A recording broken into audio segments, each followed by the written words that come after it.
자, 오늘 드디어 이제 하나님께서 나타나셨습니다. 욥기 11강입니다. 38장에서 이제 41장에 이르기까지 4장에 걸쳐서 드디어 바라고 바라던 그 하나님이 등장하시거든요. 오늘 이 38장부터 41장까지 이 4장에 걸쳐서 이 쏟아지는 하나님의 연설은 욥의 입장에서는 정말 전혀 생각지 않은 그 연설이 됩니다. 이제 오늘 이걸 다 다룰 수 있을지 모르겠습니다만, 이제 하여튼 요약적으로 말씀을 드릴게요. 뭐냐면 하나님의 연설이 2번에 걸쳐서 이루어집니다. 2번에 걸쳐서 이루어지는데, 이제 38장부터 이제 39장까지가 이제 있고, 그 다음에 39장에서 이제 또 41장까지 이 2차례에 걸쳐서 하나님의 연설이 이루어지는데, 38장 보시면은 1차 연설, 2차 연설, 1차 연설을 하고 나서 욥이 이 대답을 해요. 반응을 해요. 그러니까 또 다시 하나님이 2번째로 또 쏟아내요. 그러면 이제 그 2차 연설에 또 욥이 대답을 해요. 그러니까 하나님의 연설과 1차 연설과 욥의 대답, 또 2차 연설과 욥의 대답, 이런 형식으로 이제 이루어지는데, 1차 연설을 한번 보겠습니다. 자, 욥이 지금까지 친구들을 통해서 끊임없이 하나님께 요구한 게 뭡니까? 하나님께서 나에게 폭력을 행하셨습니다. 이 모든 계획은 하나님이 계획을 하셨고, 이것은 정의롭지 않다. 정의롭지 않다. 내가 비록 100번 양보해서 아무리 내가 죄를 짓고 그렇다 할지라도 하나님이 나의 도덕과 죄 때문에 나에게 이렇게 하는 것은 나는 받아들일 수 없다. 그리고 하나님은 숨어 계시지 말라. 숨어 계시지 말고 나타나서 내가 질문한, 내가 호소하는 이 말에 대답을 하시라 라고 끊임없이 요구한 거예요. 대면합시다 라고 한 건데, 이제 하나님께서 나타나신 거예요. 우리 오집사님 나타나셨듯이 짠 나타나셨는데 뭐라고 하시냐면은, 네가 누구냐? Who are you? 이렇게 해요. 네가 누구길래 무지하고 헛된 말로 내 지혜를 의심하느냐? 그러면서 이제 너는 허리를 졸라매고 대장부답게 일어서서 내 묻는 말에 대답하라. 이렇게 나와요. 세게 나옵니다. 하나님께서 굉장히 세게 나와요. 하나님이 엘리야가 막 궁시렁거릴 때 하나님이 너 왜 그러니? 밥 먹어야지. 그 엘리야 그랬잖아요. 그런 게 아니라 지금 너 누구길래, 네가 뭔데 무지하고 헛된 말로 나의 지혜를 의심하느냐? 너 허리띠 묶어 뭐예요? 차렷 자세 해, 이거죠. 정신 똑바로 앉아. 똑바로 앉아서 대장부답게 딱 내가 지금부터 묻는 말에 너 대답해. 그러니까 이제 욥이 긴장하겠죠. 그러면서 뭐라고 하냐면은 4절부터 쏟아붓습니다. 왜냐면 내가 땅에 기초를 놓을 때 너 어디 있었어? 이거 뭐예요? 창조 때 얘기죠. 내가 땅에 기초를 놓을 때 너 어디 있었어? 네가 만일 그렇게 많이 알면, 너 지금까지 3장부터 무려 지금까지 계속 떠들었지. 그렇게 많이 알면 내 물음에 한번 답해봐. 누가 이 땅을 설계했어? 누가 이 땅을 설계했어? 그리고 그 위에 측량줄을 누가 띄웠어? 창조할 때 무엇이 땅을 버티는 기둥을 잡고 있어? 그리고 누가 땅에 주춧돌을 놓았어? 대답해봐. 그러면서 얘기하시는데, 바닷물이 땅속 모태에서 터져 나올 때 누가 문을 닫아서 바다를 가두었어? 바닷물. 그 다음에 아침이라고 하는 시간을 네가 알아? 아침을 누가 만들었어? 새벽에게 명령해서 새벽이 그 제자리를 지키게 한 일이 너 있어? 그다음에 물 근원에까지 너가 들어가 봤으니? 바닷물 저 물 근원을 알아? 밑바닥 깊은 곳을 한번 거느러 본 적이 있어? 지금 얘기합니다. 그 다음에 죽은 자가 들어가는 문을 너 들여본 적 있어? 지옥의 문 알아? 죽음이라는 걸 너 알아?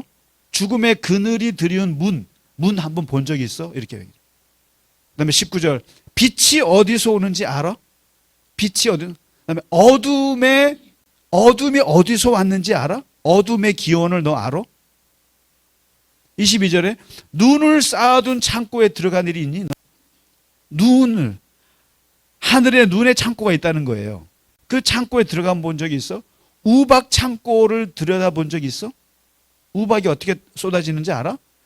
26절에 사람이 없는 땅, 인기척이 없는 광야에서 비를 내리는 이가 누구야? 비를 내리는 이가 누구야? 너니?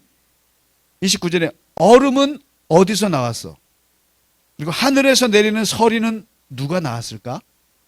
대답해봐. 31절에 네가 북두칠성의 별, 그다음에 오리온 성좌를 묶은 띠를 너 풀 수 있어? 풀 수 있어? 그다음에 하늘을 다스리는 질서가 뭔지 알아?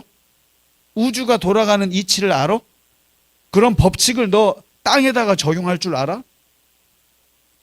구름을 셀 만큼 너가 지혜로워?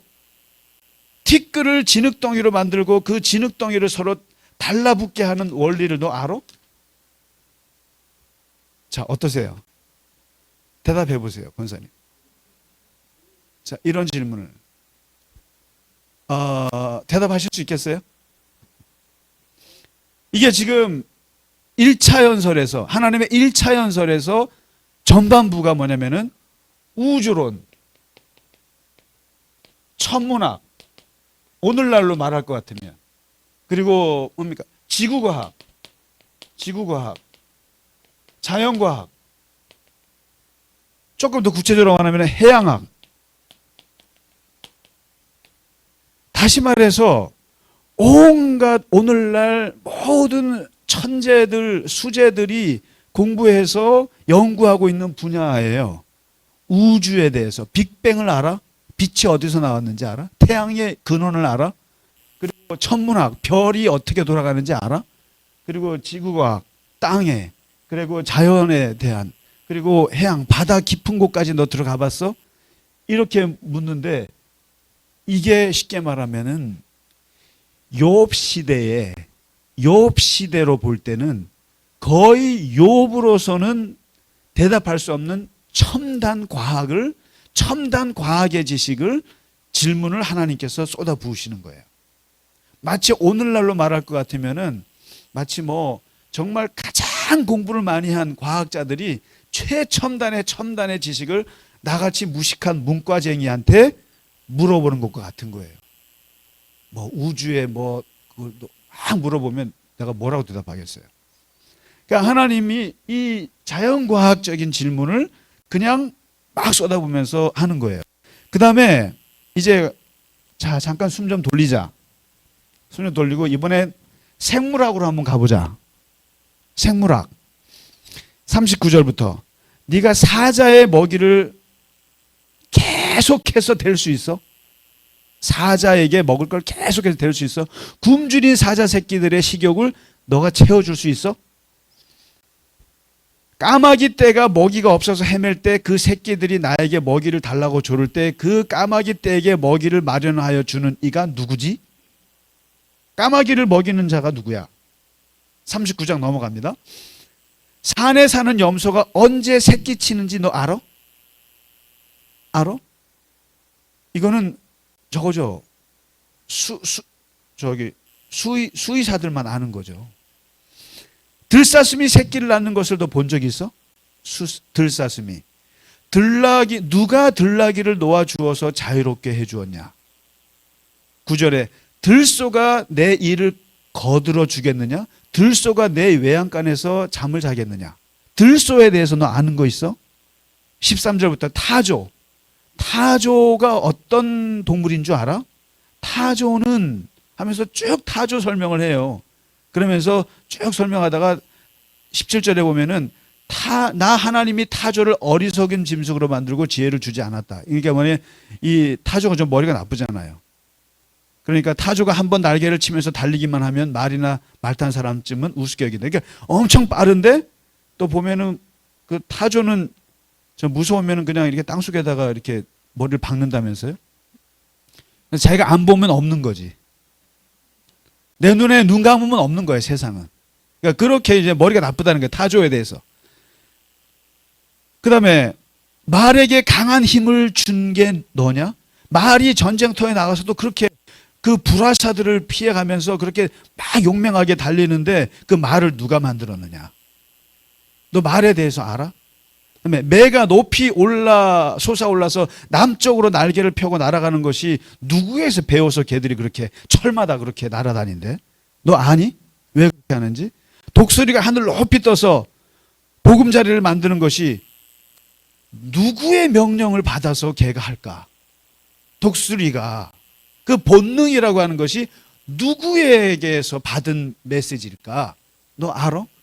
그러면서 지금 이제 하나님께서 1차 그 우주론, 천문학부터 생물학에 이르기까지, 가축학에 이르기까지 모든 전 분야의 자연과학, 만물에 대한 이치를 물어보는 거예요. 물어보시는데 어떤 구조로 물어보냐면 세 가지로 물은 거예요. 첫째, 너 아냐? 아냐? Do you know? 알아? 들나귀가 언제 새끼 낳는지 알아? 북두칠성이 어떻게 움직이는지 알아? 두 번째, 너 할 수 있어? 할 수 있냐? 너가 까마귀 떼 먹이를 계속 죽지 않고 먹일 수 있어? 사자의 먹이를 계속 줄 수 있어? 말에게 너가 힘을 줄 수 있어? 할 수 있냐? You can do it? 할 수 있어? 그 다음에 세 번째, 이런 우주가 움직일 때, 물이 움직일 때, 비가 내릴 때, 서리가 내릴 때, 이런 모든 것이 작동할 때 너는 어디에 있니? 너는 어디에 있었니? 이것을 누가 했니? 주체가 뭐니? 이 우주를 움직이는 주체가 누구니? 세 가지를 묻는 거예요. 너 알아? 너 할 수 있어? 그렇게 그런 거 할 때 이걸 누가 해? 누가 만드니? 그래서 이것을 그러니까 1차 연설에서요.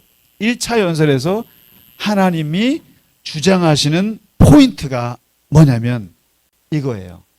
하나님께서 1차 연설에서 말씀하시고자 하는 것이 뭐냐? 아무런 이런 말씀은 하지 않았지만 결국 이렇게 광대한 질문을 하신 데는 뭐냐면 나는 우주의 절대 주권자다라는 거예요. 나는 우주의 절대 주권자다.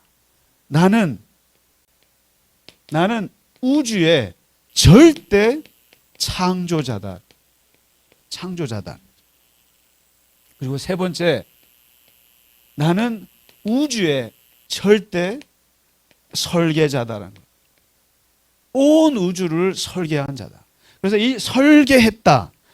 하나님의 생각 속에서 하나님의 결정과 하나님의 선택과 하나님의 결단에 의해서 모든 것을 설계했다라고 하는 말이 있어요. 바로 히브리어로 에자예요. 에자. 나의 에자. 피자가 아니고 에자예요. 나의 에자, 나는 우주의 에자라는 거예요. 우주를 설계하고 창조하고 모든 것을 내가 마음대로 돌리는 주권을 갖고 있는 자다. 이 얘기를 지금 그 오랫동안 욥이 왜 날 괴롭히세요? 날 왜 괴롭히세요? 도대체 하나님의 정의, 미슈파트, ጼ데카는 어디 갔습니까? 어디 갔습니까? ጼ데카 하고 외치는 그 욥 앞에 하나님이 첫 번째 일성으로 날린 게 에자를 얘기한 거예요. 에자. 그러니까 욥에게 중요한 거는 정의였어요. 미슈파트. 그야말로 불의한 거 아닙니까? 도덕적으로, 윤리적으로 이거 막 들이밀었는데 하나님은 엄청난 자연과학적 질문을 통해서 하나님의 설계, 하나님의 절대 주권, 하나님의 에자로 대응하신 거예요. 그러면 에자가 높으냐, 미슈파트가 높으냐? 여기서 이제 부딪히는 거예요. 욥은 미시파트로 하나님한테 스트레스를 준 거예요. 미시파트로 밀어붙였어요. 정의라고 하는 무기를 가지고 밀어붙였어요. 근데 하나님은 애자라는 걸로 그냥 확 밟아버린 거예요. 쉽게 말하면 애자. 하나님 마음대로야. 내 마음이야. 뭐예요? 하나님이 지금 이 하나님의 연설은 욥에게 있어서는 폭력적이에요.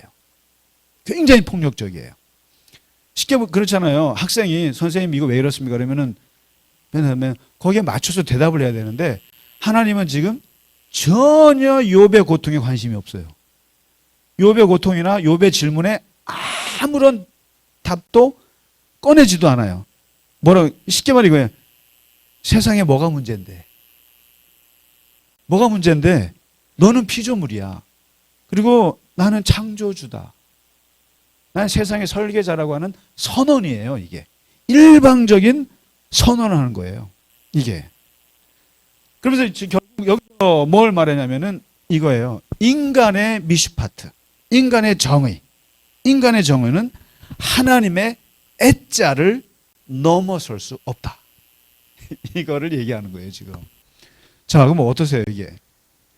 이게 욥의 질문엔 답하지 않고 이렇게 이제 얘기를 하시니까 욥으로서는 지금 논리적으로는 황당한 거예요. 이게 바로 인간과 하나님의 관계를 얘기해 주는 거예요. 우리는 하나님 앞에 하나님 아버지 하면서 굉장히 많은 정의와 우리의 궁금한 것들을 얘기할 수 있을지 몰라도 근본적으로 하나님은 하나님의 절대 주권을 그냥 얘기하는 거죠.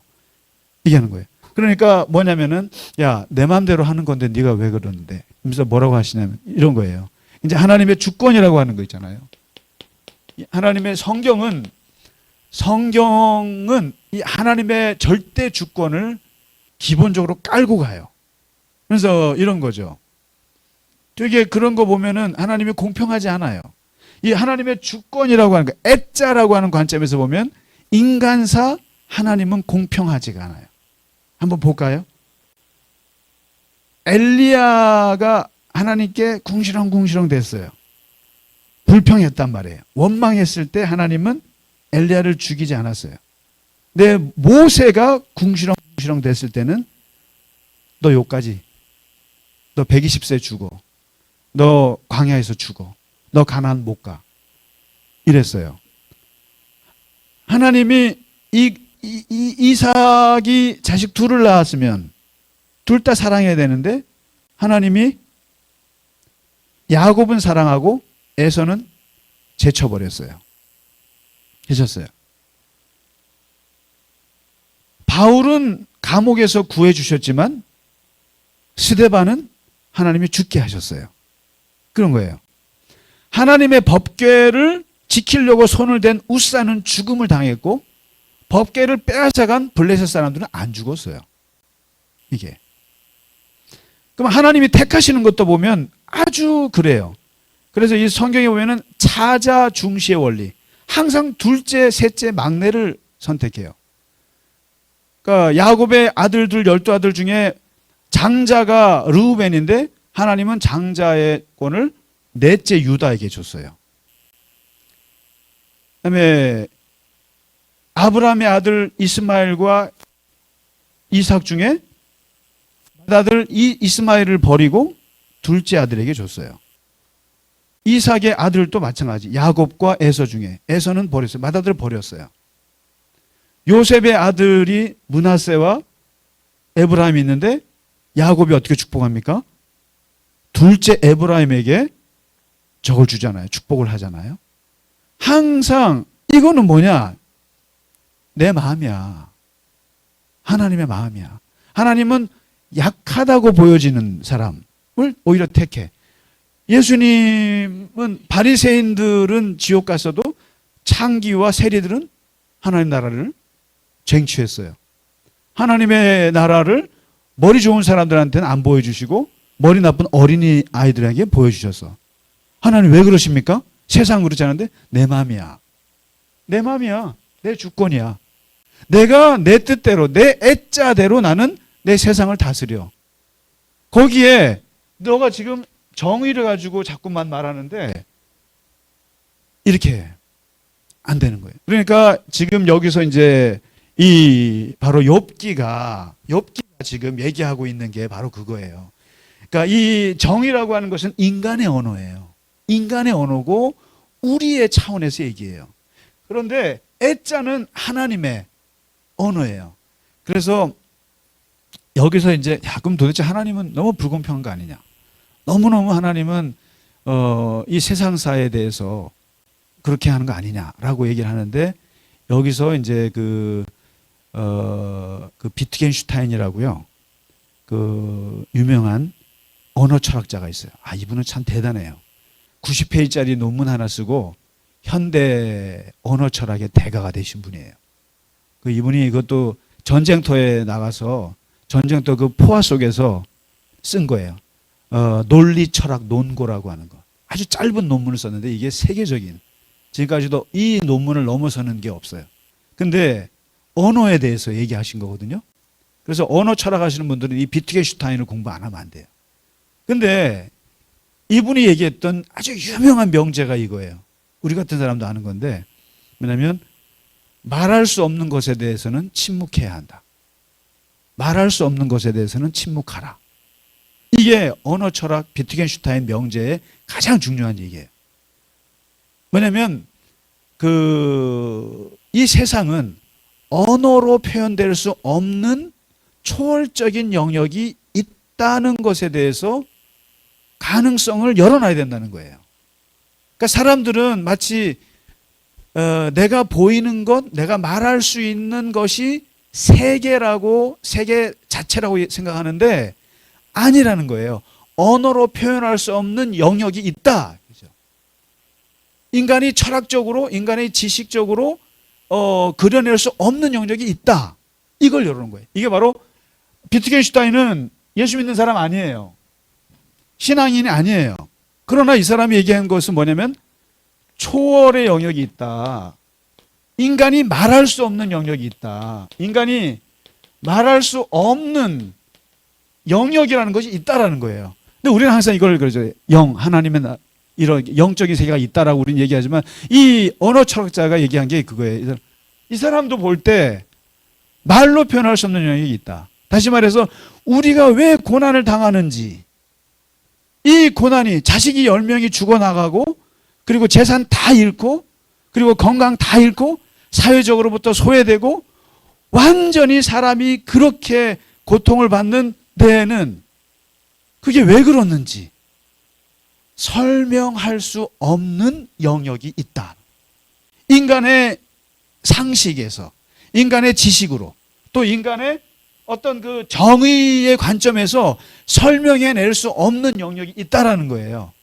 이 비트겐슈타인이 발견한 위대한 명제예요. 그렇기 때문에 모르는 것, 말로 설명할 수 없는 걸 자꾸만 설명하려고 하지 말라는 거예요. 설명해봐야 설명할 수 없기 때문에 그때 인간이 할 수 있는 유일한 것이 바로 침묵이다. 입 다물고 있어라. 사일런스가 이때는 말로 표현할 수 없는 것. 바로 이 비트겐슈타인의 명제를 가장 잘 설명해 주고 있는 게 바로 지금 하나님의 1차 연설이에요. 하나님이 지금 굉장히 폭력적으로 보여지죠. 그리고 막 잔인하리만큼 막 쏟아붓잖아요. 근데 이 말은 뭐냐면 바로 비트겐슈타인이 말한 것처럼 네가 이해할 수 없는 영역이라는 것이 있다. 바다의 깊은 속을 가봤어? 북두칠성이 어떻게 그런지 알아? 네가 이해할 수 있어? 알 수 있어? 파낼 수 있을 것 같아? 인간이 아무리 과학적으로 파내도 파낼 수 없는 영역이라는 것이 있어. 그 영역을 인정하라는 거예요. 지금 막 내가 도저히 들어보지 못한 언어로 하나님 막 쏟아부을 때 그 각성이 일어나는 거죠. 욥에게. 와, 내가 많이 공부한 줄 알았더니 아무것도 아니네 라고 느끼게, 말할 수 없는 영역이 있다. 그러니까 이 말을 듣고 이제 욥이 입을 벌리죠. 그러니까 그 1차 연설에서 하나님이 하시는 핵심 포인트는 너가 지금 정의 하는데 정의로 풀어질 수 없는, 인간 세계에서 풀 수 없는 나만의 영역이 있다. 네가 이해할 수 없는 것이 있다. 그거 인정하라는 거예요. 인정하라는 거예요. 자꾸 나한테 그러지 말고 인정해야 한다는 거예요. 자, 그 다음에 2차 연설 가볍게 넘어갈게요. 2차 연설 39장에서 시작되는데 다시 이제 물론 1차 연설 다음에 욥이 말해요. 너무 기가 막혀서 하나님, 저는 비천한 사람입니다. 제가 뭐라고 대답할 수 있겠습니까? 입을 막겠습니다. 내가 너무 많은 말을 했습니다. 더 할 말이 없습니다. 바로 비트겐슈타인의 그걸 깨달은 거예요. 아, 내가 할 말이 아니었구나. 내가 너무 많은 말을 했구나. 그리고 이게 하나님 앞에서 너무 창피한 거예요. 너무 창피한 거예요. 나는 내게 맞다고 생각했는데 아니라는 걸 여기서 깨달았습니다. 그 다음에 두 번째, 그래? 그러자 하나님이 폭풍 가운데서 다시 말씀해. 너 허리 다시 졸라매고 대장부답게 일어서서 다시 내 묻는 말에 답해. 하고 두 번째 몰아치시는데 이번에는 뭐라고 몰아치시냐면은 아직도 너는 내 판결을 비난하느냐? 네 자신이 옳다고 하려고 내게 잘못을 덮어 씌우냐? 네 팔이 내 팔만큼 힘이 있느냐? 하면서 몰아치는데 하나님이 만약에 네가 그런 힘이 있으려면, 그렇게 나에게 대들 수 있는 힘이 있으려면 위엄과 존귀를 갖추고 영광과 영화를 갖추고 나한테 나와. 위엄이 있어야 되고 존귀가 있어야 되고 영광과 영화, 권력이 있어야 되는데 너 있어? 그런 힘이 있어? 그리고 나와. 그러면서 하나님이, 그러면 내가 인정해 줄게. 가지고 노는 거죠, 지금. 하나님께서. 그리고 나서 이제 하나님이 두 가지 예를 들어요. 두 가지 예를 드는데 두 가지 괴물을 얘기해요. 아주 유명한, 이게 참 많은, 베헤못. 너 베헤못 알아? 베헤못. 이게 쉽게 말하면 저런 거예요.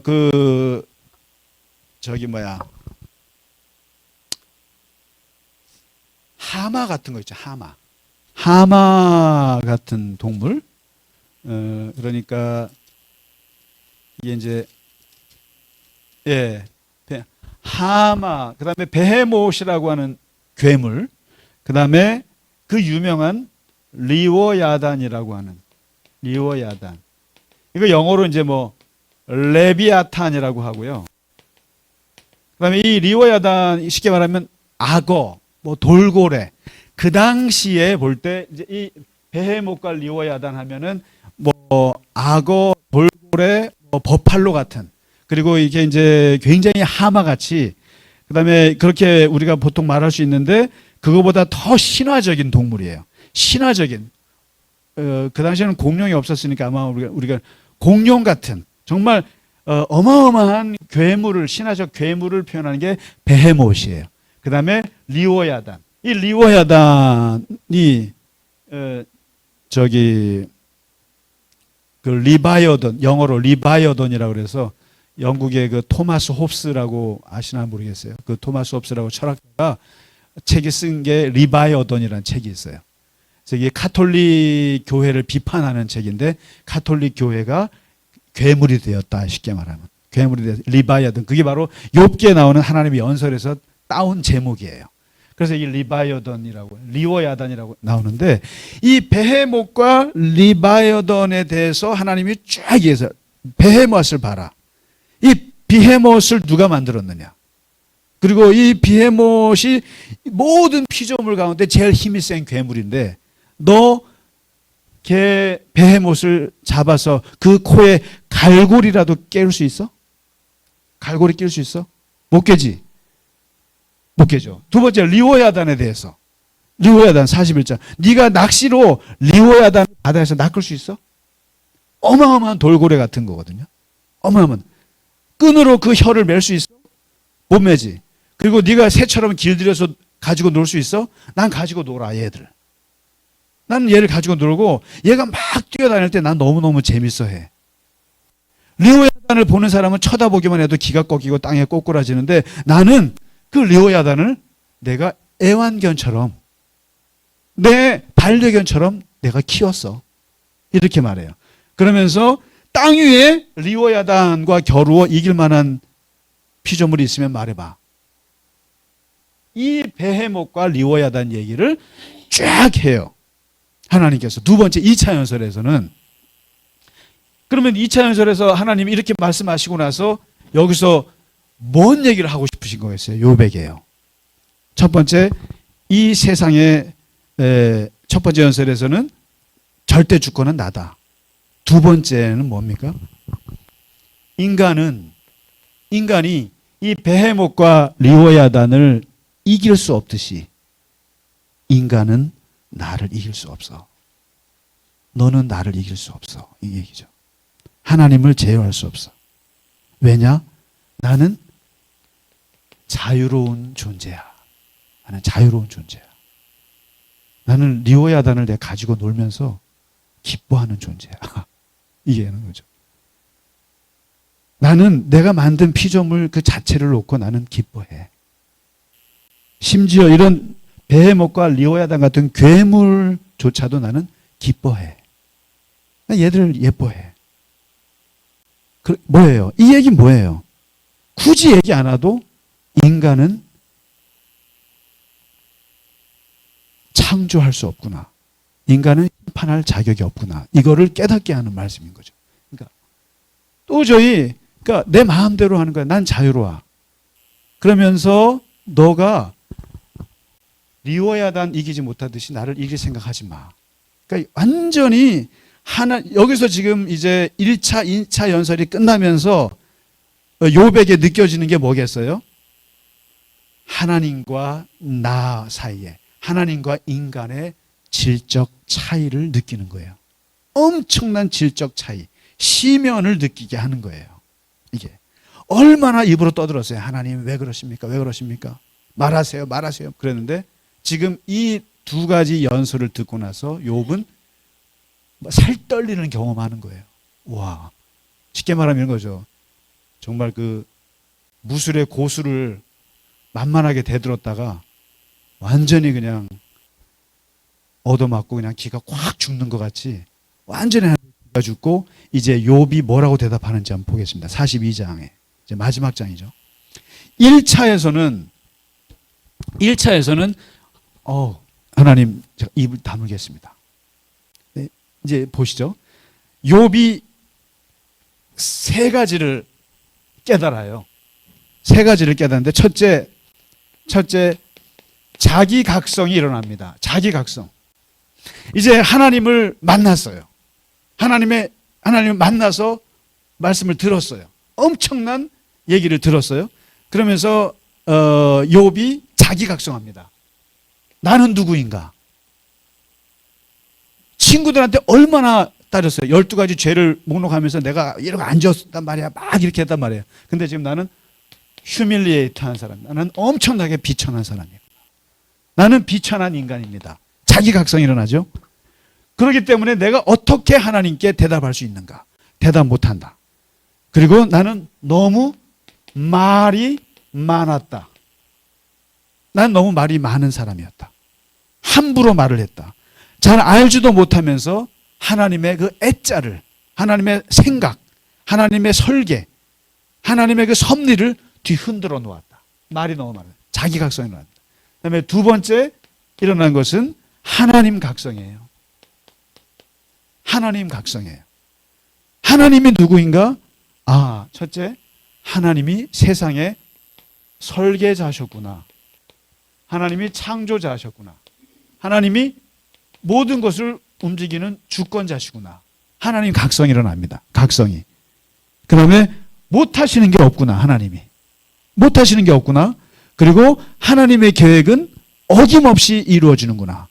그리고 하나님의 애자는, 하나님의 그 생각은, 하나님의 애자는 너무나 신기하구나. 신비스럽구나. 이걸 깨닫습니다. 이걸 깨닫고 이제 마지막 이제 남은 문제가 있지요.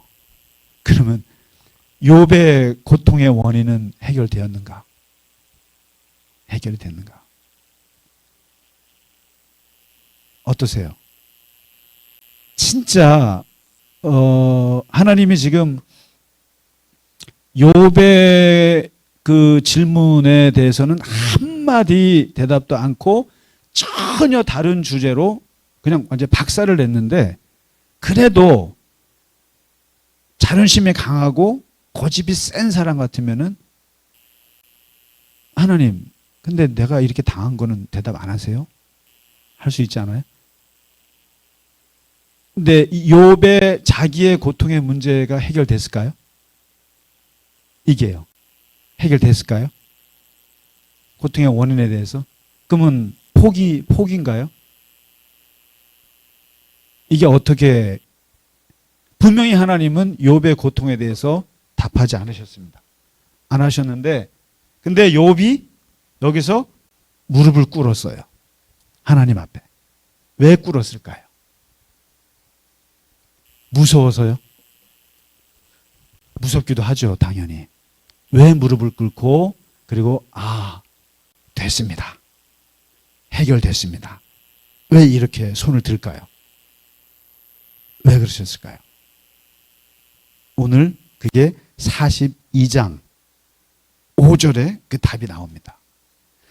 자기의 질문에 전혀 대답하지 않는 하나님이셨지만 that's okay.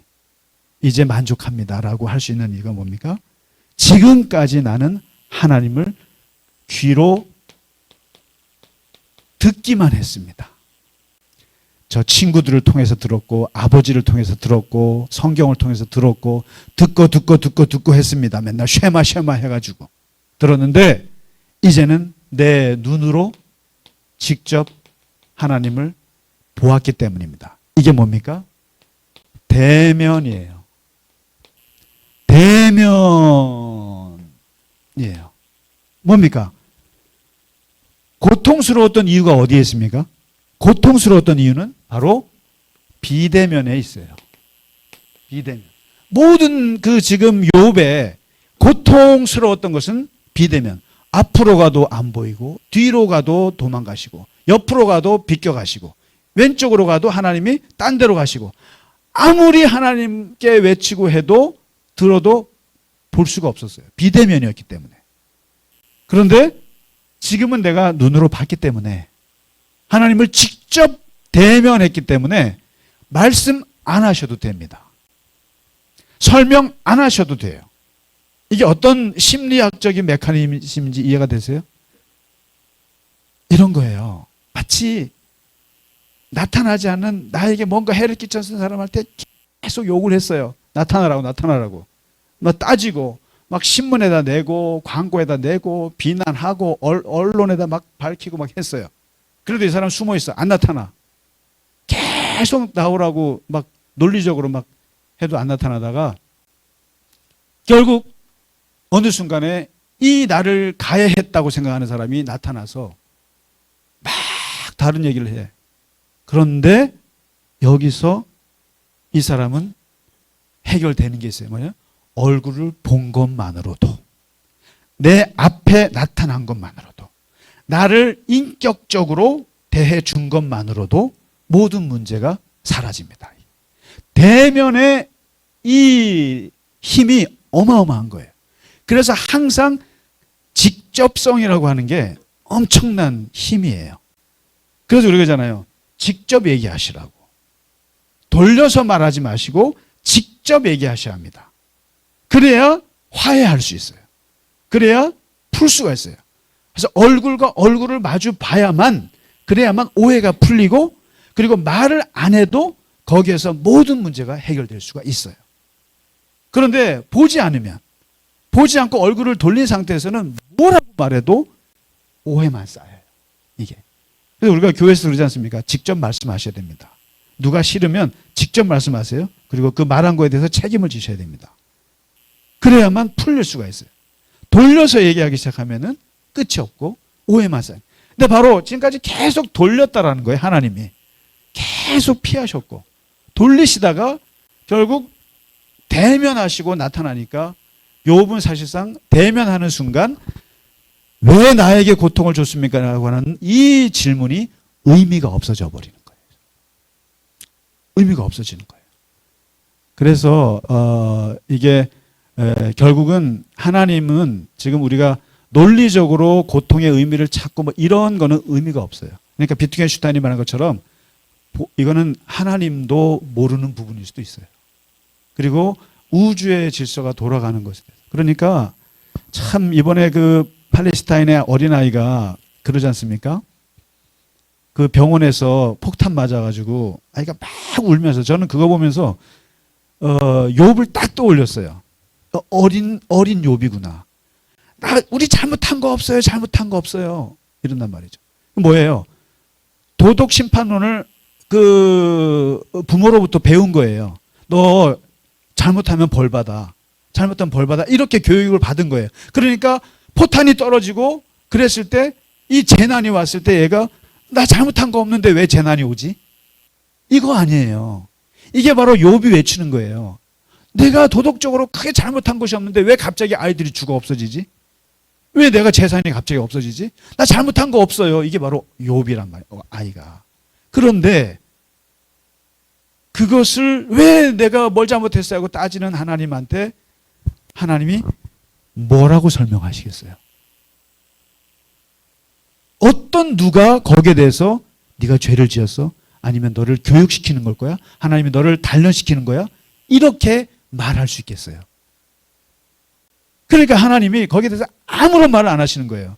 네가 인과응보야. 아니면 네가 잘 되려고 그런 거야. 내가 시련을 줘서 연단하는 거야. 무슨 의미를 거기다가 줄 수 있냐고요. 하나님도 그걸 아시는 거예요. 이 세계가 돌아가면서 수도 없이 돌아가면서 거기서 지진 나서 죽고 전쟁 나서 죽고 이런 거를 어떻게 설명하냐. 그러니까 설명할 수 없는 영역이라는 거예요. 이게.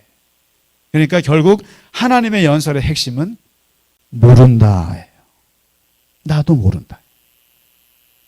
나도 모른다. 그걸 어떻게 아냐. 어떻게 설명할 수 있어? 설명을. 자, 그래서 오늘 그러니까 다만 하나님이 말씀하셨다는 것만으로도 대면해 주셨다는 것으로 욥의 문제가 해결됐다라는 거예요. 논리적으로는 해결 안 됐습니다. 절대로 안 됐습니다. 자, 오늘 긴 시간 이제 이렇게 하나님의 연설과 욥의 대답이 끝나고 이제 마지막 다음 주에는 그러면 하나님이 새 친구들에 대해서는 어떻게 판단하셨는가? 그럼 하나님이 욥에게 너 잘못했다고 하시는 건가? 그리고 욥에게는 나머지 어떻게 그 뒷일을 하시는가? 근데 그게 정말 욥에게 위로가 됐을까? 그 마지막 부분을 다루고 마치도록 하겠습니다. 고생 많으셨습니다. 감사합니다.